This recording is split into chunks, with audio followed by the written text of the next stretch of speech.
Here we go, tech time! Guess who's here? Carlette! Hey, Francois! Hi there, how you doing? I'm good. I only glimpsed you on the weekend. Yes.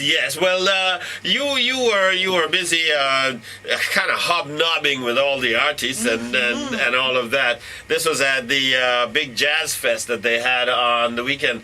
Well, I don't know if it's fair to ask you what you thought about it because you are an employee of the festival. Yes. What did you think of it? I thought it was great. Oh, you thought it was well organized. The press center ran smoothly, didn't I it? thought it ran smoothly.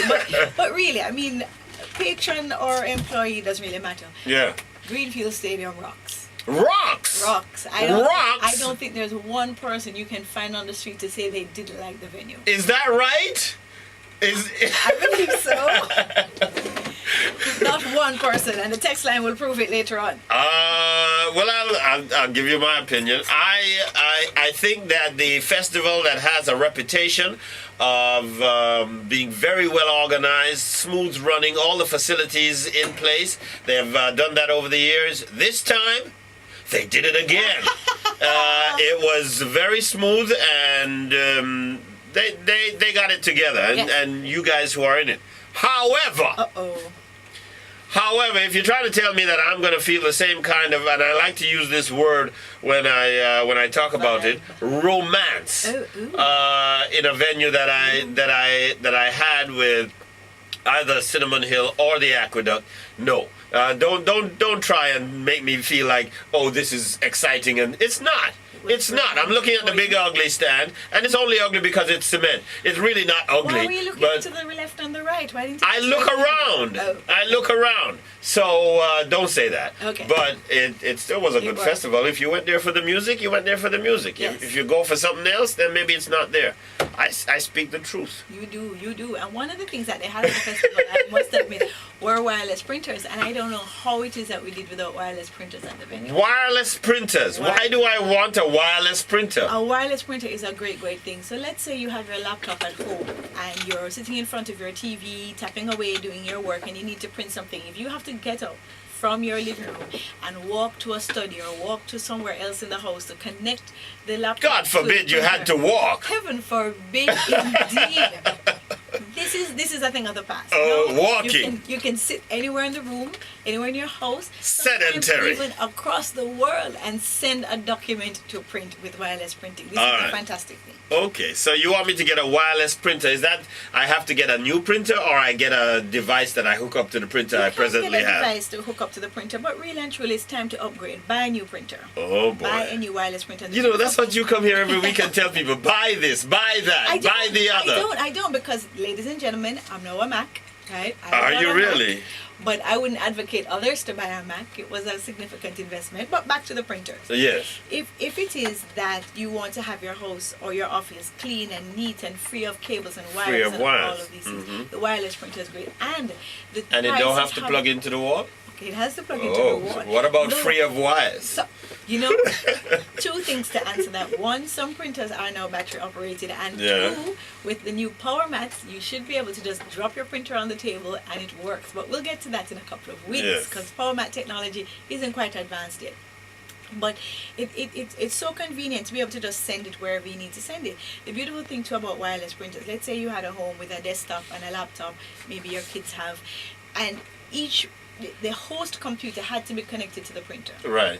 And that computer had to be on at all times if you wanted to print with your home network. That's also a thing of the past.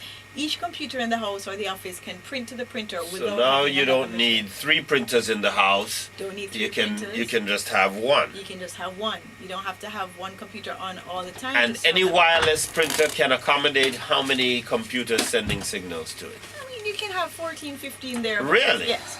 So this is also very good for office. It is wonderful for offices that have that capability, a Wi-Fi network. And the beautiful thing about wireless printers, I had my first wireless printer used infrared. You remember infrared? Yeah. You had to position the thing in front of it. Had to see it directly. And had to have like 3 feet of space. Thing of the past. Second wireless printer I had was Bluetooth. But you still had to be in the room. Now with Wi-Fi, as I said, I don't even have to be... What is the range of that? Of the Wi-Fi? Yeah. It is the range of the Wi-Fi, which can be 30, 40 feet. Right? Okay. And if you have an internet connected Wi-Fi, which you likely would, Yeah. you can send to print at home from your office or vice versa. Oh, I get you. That's a dumb thing anyway. Because why am I going to print at home from the office? Don't I want what I printed? Boss, I'm sick. Oh. You need that file? No problem. Telecommuting is great. Okay. You can get a wireless printer now for as little as $99. But to get something practical and that's going to work for months and years to come, Yeah. I'd recommend you spend anywhere between $150 and $200. Why would you recommend anything that's going to work for years to come? You know you're coming back next month to tell us not it's true. no good anymore. I have an HP 670 that I bought in 1998, and that's thing Really? still rocking. Yeah, hard as hell to find cartridges for it, but it works. Well, that's another thing that you have to help us with, printer cartridges and the complications. They haven't straightened that out with every single printer having a different cartridge. That's deliberate.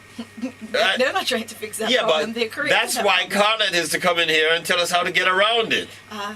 Sadly, I would have to influence Brother and HP and stuff, and I don't have that influence. The reality of the situation is printers are cheap because cartridges are expensive.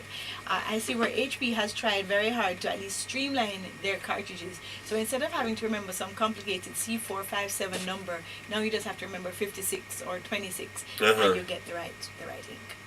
And people are not necessarily carrying every kind of cartridge for every kind of computer and every model. No. It's not even like the brands are Interchangeable. yeah. Brother, Hewlett Packard, Each Lexmark, model within a brand that will have different things. completely different in cartridge. That's not going to fix anytime in the near future. Now, before we move on, I know we don't have a lot of time, but I would like to take 3 minutes of your time to talk about BB Broadcast. What is that?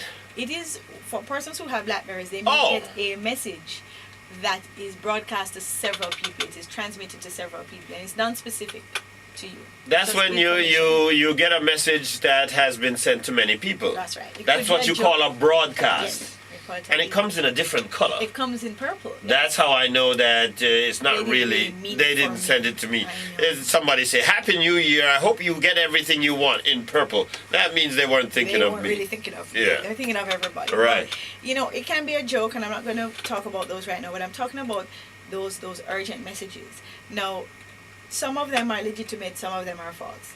And like People nuclear send things power, like their car is stolen Precisely. or somebody is missing. or someone's missing. Yeah. And these things can help. I mean, BB broadcasts are like nuclear power.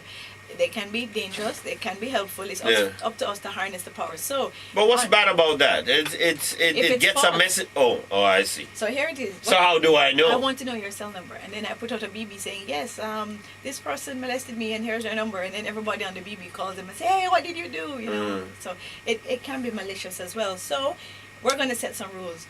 All our Fame fraternity members, all of your listeners, yourself, myself, we're going to define the protocol for BB broadcast together. Oh, okay. So send me a text message. Here's my thing. I think that it should start with a date and a country. Because I've seen BB broadcasts come from Trinidad and Barbados and other places. Oh, it could be all over the world. I could have a friend in Trinidad who That's right. they include me, and I think, let me send this on, and everybody thinks it's in Jamaica when it That's was from. I'll get you. All I right. think you should start Date and country. the date All and right. country. You don't need the year, I think, but at least the day of the week. Yeah. All right. Next thing I think you should include all the relevant information.